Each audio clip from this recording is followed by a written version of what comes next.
Bonjour et bienvenue dans les rendez-vous coaching. Comme une fleur, l'être humain a besoin de soins quotidiens pour s'épanouir. Et il ne s'agit pas d'attendre un jardinier consciencieux pour cela, puisque il nous revient à nous-mêmes de nous en charger, en tout premier en tous les cas. Prendre soin de nous, en voilà une évidence. Et pourtant, on ne le fait que peu et parfois pas très bien. Comment et pourquoi prendre soin de nous et prendre soin des autres? Qu'en est-il? Stéphane Masson, notre coach professionnel certifié, nous donne le mode d'emploi. Stéphane, bonjour. Bonjour Émilie, bonjour à tous. Première question, Stéphane, prendre soin de soi, qu'est-ce que cela veut dire?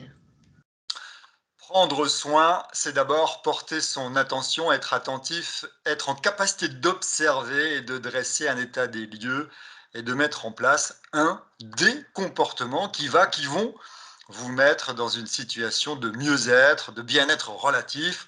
On parle là de pratique de l'attention, de pleine conscience bienveillante ou d'auto-bienveillance, et de compétences de savoir-être ou d'éducation du bien-être. Alors cela passe par, dans le désordre, le soin de notre corps, de nos émotions, le soin de notre esprit, ici et maintenant. Ça c'est très important aussi, ne pas différer les choses.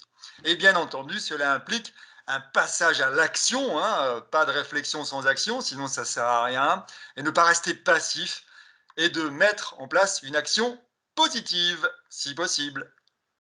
Pourquoi est-ce essentiel? Alors, il est difficile d'imaginer de cheminer sur la voie du bonheur sans prendre soin de soi. Prendre soin de soi, c'est déjà se mettre dans une situation de bien-être relative et des conditions propices à l'épanouissement. Prendre soin de soi, c'est se donner la capacité d'être disponible physiquement, moralement, intellectuellement pour son travail, sa famille, son couple, ses amis, ses loisirs. C'est nous mettre en lien avec les autres et renforcer ces liens avec les autres.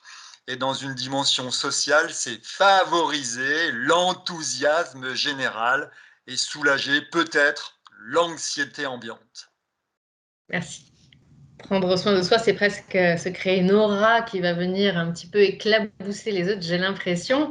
Justement, les autres, pourquoi et comment prendre soin des autres? Très juste, prendre soin des autres passe d'abord par prendre soin de nous, car pour bien prendre soin des autres, il est bon d'être en pleine capacité physique et mentale, à l'instar des hôtesses de l'air qui commencent d'abord par enfiler elles-mêmes leur masque à oxygène en cas d'alerte en vol dans un avion, avant de le faire appliquer sur le visage des passagers.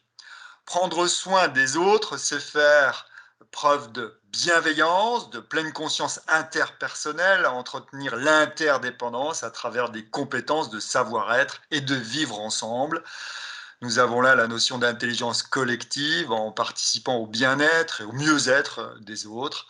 Et cela passe par une meilleure qualité relationnelle dans le cadre d'une responsabilité collective pour un impact plus important, tous ensemble. Et évidemment, comme rien n'est jamais simple, Stéphane, pourquoi C'est est-il ça. si difficile de prendre soin de soi?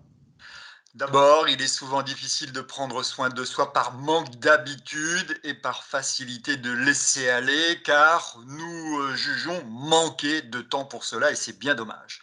Le rapport bénéfice-investissement n'est pas assez évalué et on surdimensionne l'effort qu'il faut fournir au détriment d'un résultat palpable, mais qui est trop lointain. Alors, prendre soin de soi est une compétence, et comme toute compétence, Émilie, J'imagine qu'elle se travaille. elle se travaille.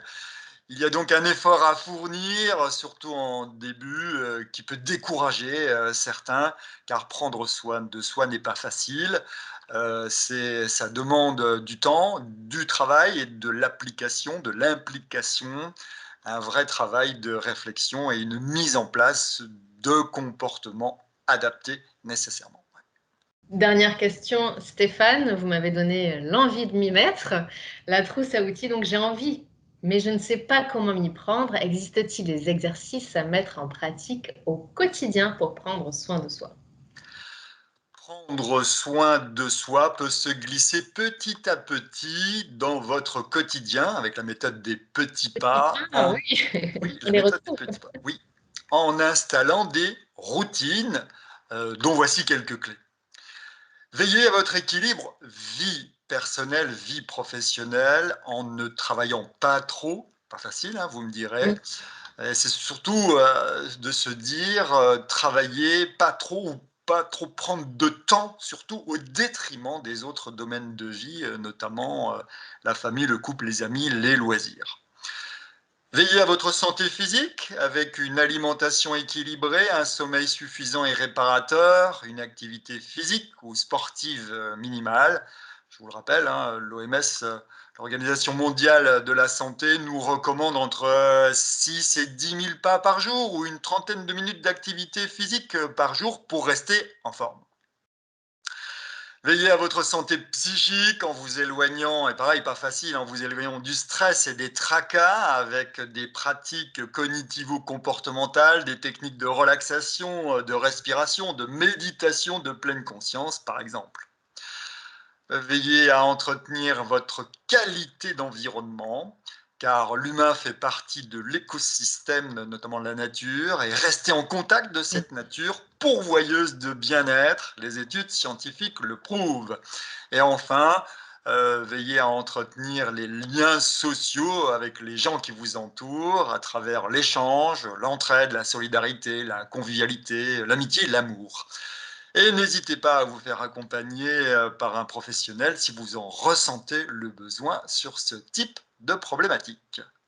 Merci Stéphane. N'hésitez donc pas, comme vient de le dire Stéphane, à faire appel à un coach, notamment si vous pensez que vous entretenez un rapport peut-être un petit peu malveillant envers vous-même ou simplement que vous souhaitez mieux prendre soin de vous et de vos proches, mais que vous avez du mal à passer de la théorie à la pratique. Je vous invite justement à rejoindre Stéphane Masson, notre coach qui saura vous apporter tous les conseils personnalisés. C'est bien cela, Stéphane? Personnalisé, bien sûr, parce que je vous le rappelle, chacun a un fonctionnement propre et nécessite une attention et une écoute et des outils propres. N'hésitez donc pas à rejoindre Stéphane en consultation privée, que ce soit par téléphone, en visio ou encore en face à face si vous habitez sa région. Nous mettons toutes les informations pour le contacter dans le descriptif de cette vidéo. Vous retrouvez également toutes ces informations-là sur le site internet de Stéphane, coach-du-6 plus.plus.fr. On peut également vous retrouver sur Instagram, Stéphane, sur votre compte stéphane.masson.coach. C'est bien cela? Parfait, parfait. Voilà, vous y dispensez plein de bons conseils pour mieux appréhender son quotidien et parfois ça fait du bien. Voilà. Merci beaucoup Stéphane. De rien, avec plaisir, Émilie. Merci à tous de nous avoir suivis et à très bientôt pour un prochain sujet. Au revoir, Émilie, au revoir à tous, à bientôt. Au revoir.